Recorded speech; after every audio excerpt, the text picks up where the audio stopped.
I'm going to talk about MQTT. So it's message queuing telemetry transport. And this is one of the protocol that is widely used in IoT industries. And we think it's best suited for all connected devices. So I was just in the booth this morning, and I was talking to a lot of people from different industries, and everybody has the same questions. And what is missing in IoT today is there are missing pieces. And conferences like this brings people together so that we could talk to each other and figure out the missing pieces. Everybody knows pretty much what we need, but there's not much insight into how it could be done, how long does it take. Is it going to be a 1 year, 2 year thing, or it's going to be a 10 year, 15 year thing? So conferences like these really help. And we want to talk to you. We want to know what you do. We are here to say what we are doing now or what we plan to do. So feel free to talk to us. We have a booth outside, and we have a really cool demo to show that uses a simple version of our implementation. IoT in India is going to be really huge. And so there was a time, I'm pretty sure you guys know that, when the telephones came in, when the telephones came in the Western world, so they had to put telephone poles all over the country, and then they had to wire it, and then you get a phone in the house. So the whole Western world was connected with landline phones. In India, probably 20% of the phones were connected. So, and then came the mobile phone. So India is a country where we went from no phone to mobile phones. So 80% of the population didn't get a wired phone. So just like that, what we see now is a taxi. So leave Bombay out. But anywhere else, it's not a custom to have a taxi. But we are going from no taxi to a connected taxi. Now you go in a taxi in Coimbatore or somewhere, you go in a taxi that's internet connected. And just like that, the future is going to be about connected devices. The new world order is going to be connected devices. And every device is going to be connected. And 10 years from now, 15 years from now, we just turn back and we'll be surprised how much IoT has made a difference. And believe me, this is going to happen in India. And it's not something that gets imported from the Western world to here. And this is going to happen in India. And there is space for everybody, and all you do is you make it perfect with a connected device. So India is supposed to be growing economically, the one-eyed king. And the real meaning of economic growth is the quality of life improves. And that's where IoT fits in exactly that. IoT is going to make this country connected, and it's going to make the quality of life far superior than what it is now.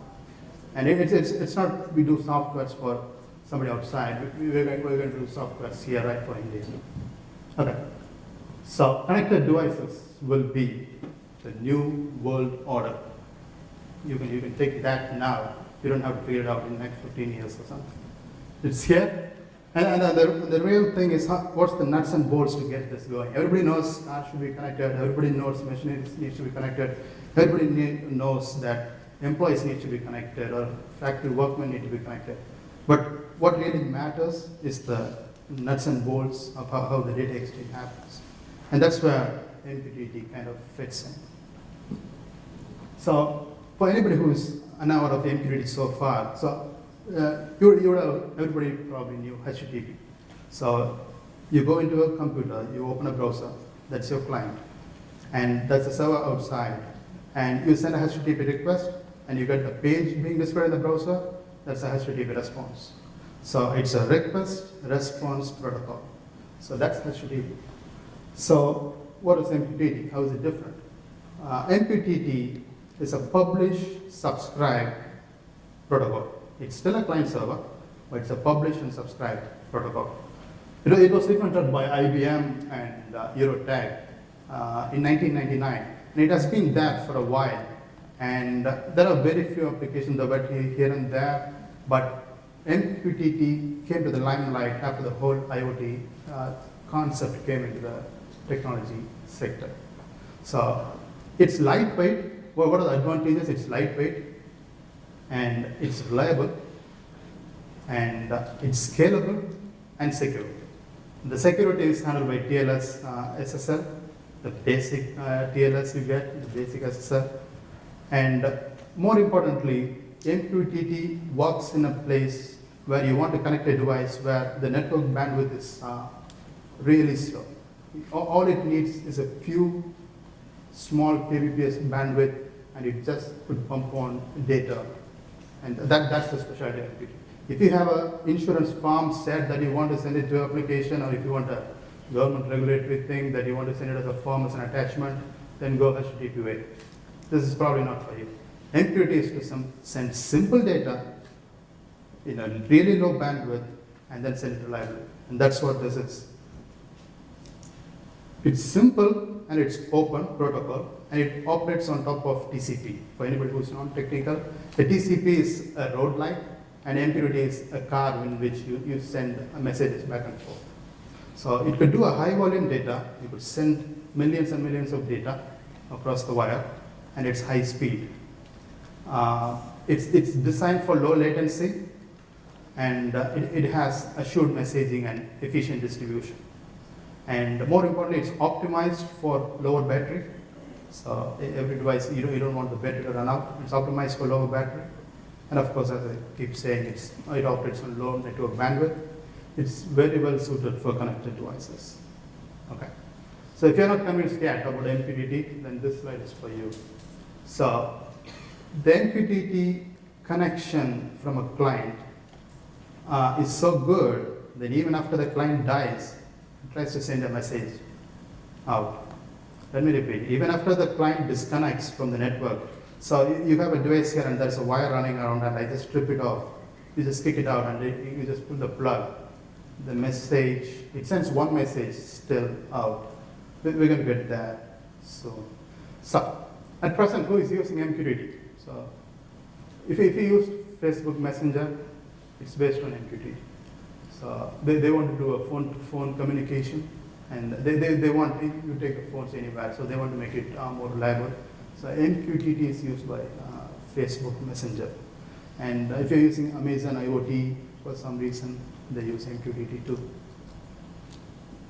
So that's how the whole thing works. All you need to know is a client and a server. So the server is sitting in the center. So let me call it MQTT broker. And anything else that connects to the broker is a client. Everything, it could be an Android device, it could be an IoT device, it could be a solar panel, it could be an electric meter, it could be a thermostat, it could be an AC, it could be anything. So anything is a client except the broker. And the broker is sitting in the center. And the clients communicate to each other through the broker. So, few quick concepts. So we already saw the server, we already saw the client. So then we have the message. Just say that's XML message or a JSON message that goes from one client to the server and it goes to the other client. So that's the message. So who does the message gets addressed to? It gets addressed to something called a topic. A topic is nothing but a string. You send a message, you address to a topic, and you send it out to the server. Anybody who listens to that particular topic receives the message. So that's the way it works. So you send a message to a topic X. Anybody in the world who is subscribed to a topic X receives that message. And the cool part is you send a message, and there might be a state where nobody is listening to it. That's still fine. The broker gets the data for the topic and just consumes it. And then you have a topic filter where you could if you're a receiving client, you don't have to receive just one topic. You could receive more than one topic, and that's a way to get there. Okay. So this is the complete system. So all five, I have publishers on one side, and I have the subscribers on the other side, and the circle in the center is the broker. So everything else is a client. I just put it as subscribers and publishers, just to make sure that one guy is sending the data and the other guy is receiving the data. So take the first one. So he sends a message to topic, and what the broker does, it maintains queues. It maintains message queues in the broker. So based on the topic. So this solar panel there sends a message to topic 1, and this publisher here sends a message to topic 2, and anybody who has subscribed to the topic 1 and 2 receive the message. We have topic 4 being sent by this guy, and there is a message queue within the server that routes the data to the client. And the same way it's here. Okay? So it's very simple. Messages go through, it's based on topics. As long as the topic names are unique, the other guy is going to get it right. Okay? So there's a technicality behind it. So what it does is we have a server, and just for simple understanding, you can just consider the server to be any server on the cloud. And we have a client, consider that it's your mobile phone. So what it does is it tries to, when you do a MQTT connect, what it tries to do is it does a TCP connection, okay, regular TCP connection. And then that's the road. And then you have a car on the top. And that's the connect message, which is a simple standard message type that goes to the client, and we get an acknowledgement back. So now the client is connected and the session is established. So now we are ready to publish messages, and we have the publish here. And you can just keep on dumping messages to the server based on a particular topic, okay? And you send message only to a particular topic. And there are three QoS. It's quality of service. There are 3 QoS levels: 0, 1, and 2. 0.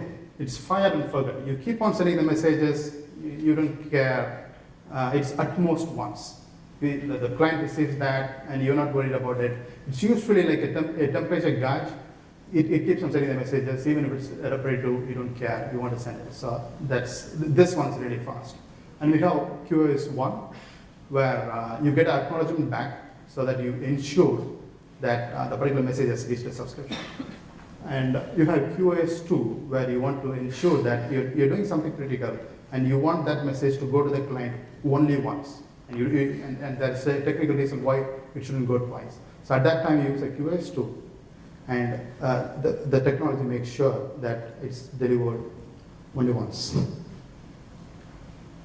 So simply to run through the same flow. So it's the client stores the message, it publishes the data as QoS 0, and it publishes to the subscribers. That's it. The second one, it publishes to the subscriber, everything is the same, except that the server saves the message and sends an acknowledgement back. And once the acknowledgement back, the client would delete the message. So this makes sure that the message is delivered to the client at least once.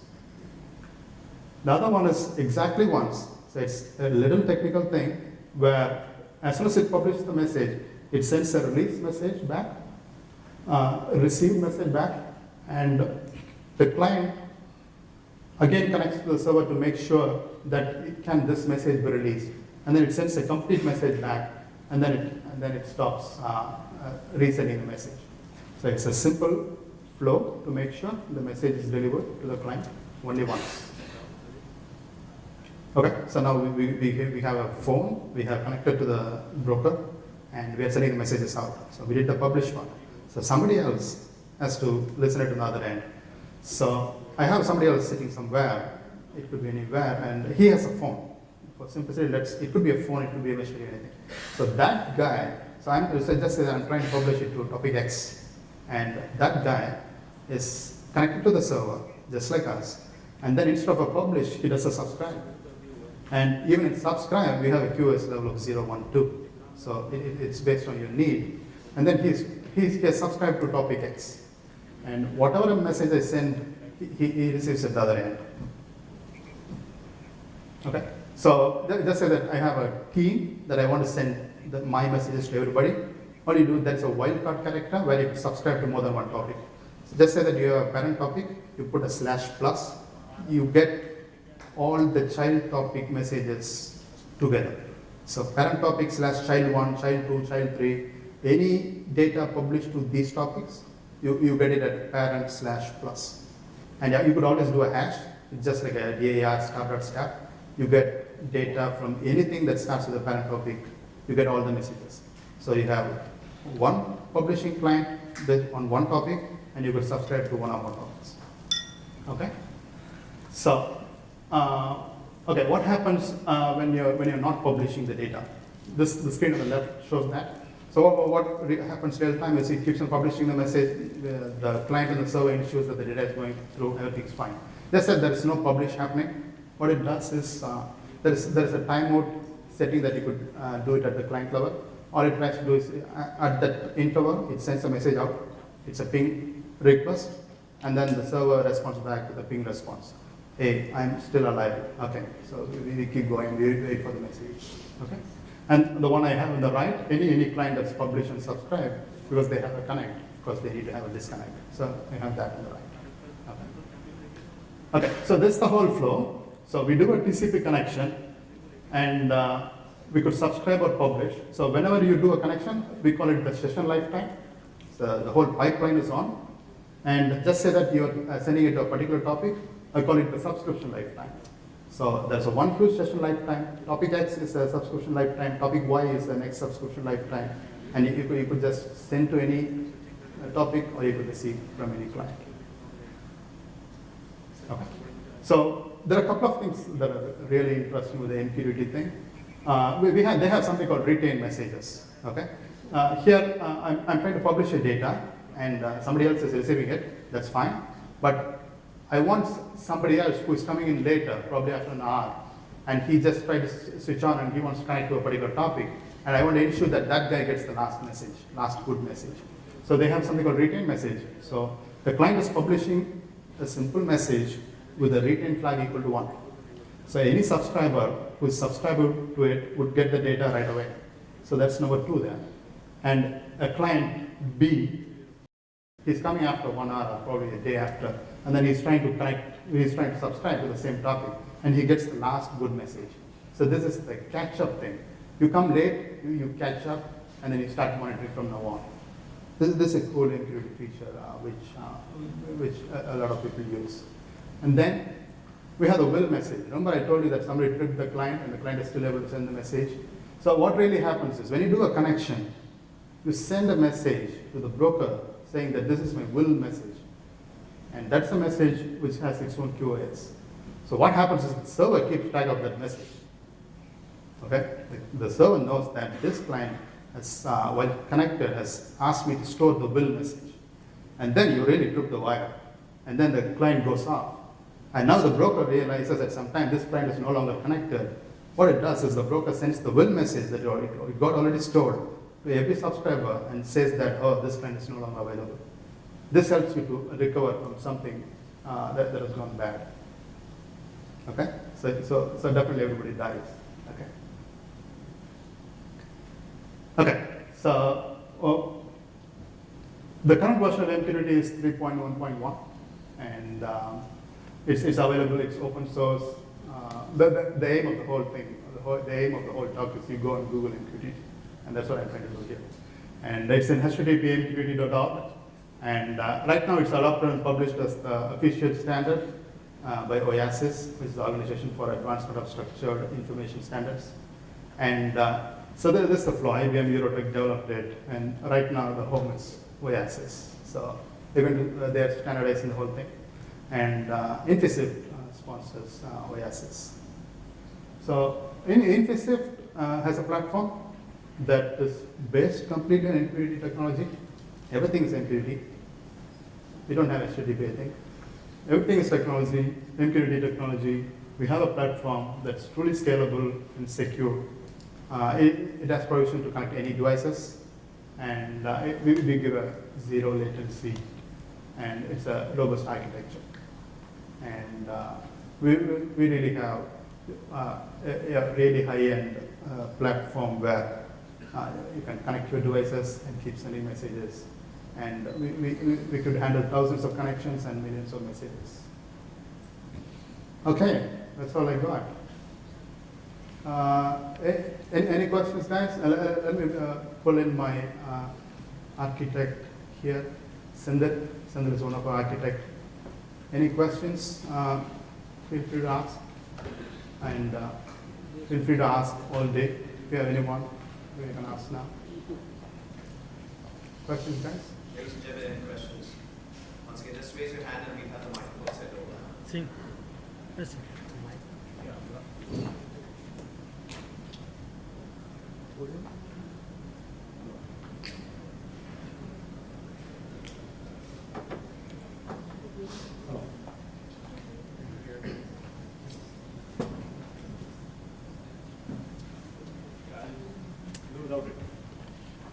See, what we've talked about is that the communication is between devices and the cloud, primarily what has been looked at from the MQTT point of view. But as we have talked about in the previous session, there is a lot amount of data which is get generated at the device level. And we would not like every such data which is getting generated to be actually pushed into the cloud for kind of a processing or storage. Now, how do we take care of that activity or that kind of a communication where the communication is between device to device level rather than being device to the cloud level at all the time? Is there a way that that kind of a certain amount of data gets blocked or can be used at the edge itself? There is a certain amount of decision and analytics takes place at that place itself rather than being pushed into the cloud. That would save a lot amount of time for the decision making, the computing power at the local level, and the cost it takes to actually build that kind of infrastructure at the cloud level. Yeah, that's a good question. Actually, I think it was my picture was misleading. So we have a server and the client. As I told, the client could be anything. The server could be anything. It doesn't have to be on the cloud. So in fact, we do systems where everything is closed loop. In fact, we prefer everything to be closed loop. And there is probably one server that routes the data to a internet cloud server. So it's not cloud. So we could even have simple electronic boards act as a servers. So even a mobile device could be a broker. So everything could be closed loop. Did that answer your question? Actually, the real problem with having a huge question is you forget what you answered. So basically, I was looking at how the data is getting processed at the edge itself, rather than being pushed to a backend systems or the servers or the distance from the data getting generated to the data getting consumed and processed. That is what I'm looking at. Okay. How this protocol takes care of that utility or the use cases. Okay. I'm not sure if I'm going to answer your question, but I can say this. Probably it's part of the answer you're looking for. So what we do is the data that's getting stored on a system of MQTT, the database itself is a MQTT client. So there is a simple software that runs on top of a database, and all it does is it collects the data and puts it to the DB, whatever you want. It could be anything. And you want to add something? So your question is like how we are going to handle the data, huge number of data before sending to the server. The broker is not handling the data. The broker is only routing the data. The broker is not trying to save the data on a permanent device or something. The broker is not doing that. The broker at the center is only trying to channel the data to the right people. That's it. And if you really need data to be on a permanent device, you write a separate software that behaves like a client, and you listen to every topic that goes through, and then just dump it. So the data is completely isolated from the infrastructure. The broker just, that's what I said. If you're sending data to a topic that nobody's listening to, it just consumes it. That's it. It's gone. And if you're worried about how MQTT is going to handle these huge volume of data, we have several components inbuilt in the MQTT, and which we can explain more when we come to the booth. It's kind of more technical things, how it's being handled. You are always welcome. We can explain that in the booth. We'll take one last question for this session. The gentleman up in front. I see a lot of raising hands. Always come. I'm here all day today and tomorrow. We can always talk. Hi. So how does the management of topics take place? One. And do the clients have any control or preference not to send to some subscribers? Yeah, it's more open-ended, but it's kind of two topics. One is system topics, that the MQTT survey itself uses, and you're not supposed to use those. And there are custom topics, and that's what we talk about. It could be anything. And everything is topics. There are some restrictions where something that starts with $6 is a system topic. There are some also topics that you are not supposed to use. But as long as it goes through a chain, and as long as you color code it somewhere, it has to be different from the system topic. It should still. So like the publishers can add topics? Of course. You can add tons of topics. You could add millions of topics, and the book is just fine. It's just a string. 1 is a topic, 1, 2 is a topic, 1, 2, 3 is a topic, I am an idiot is a topic, everything is a topic. That's the only address that all the clients use to identify their own group. Adding to that, if you, as a simple point, simple answer to your question, so you have some data, some unprocessed data, you want a processed data now with the out of that. So you are sending unprocessed data through a topic, and through our broker, through our platform, you are getting back processed and managed data, where you can see and understand the data. You can do analyticals on that data. So you're sending to a topic, and you are the one you are going to receive the topic as well.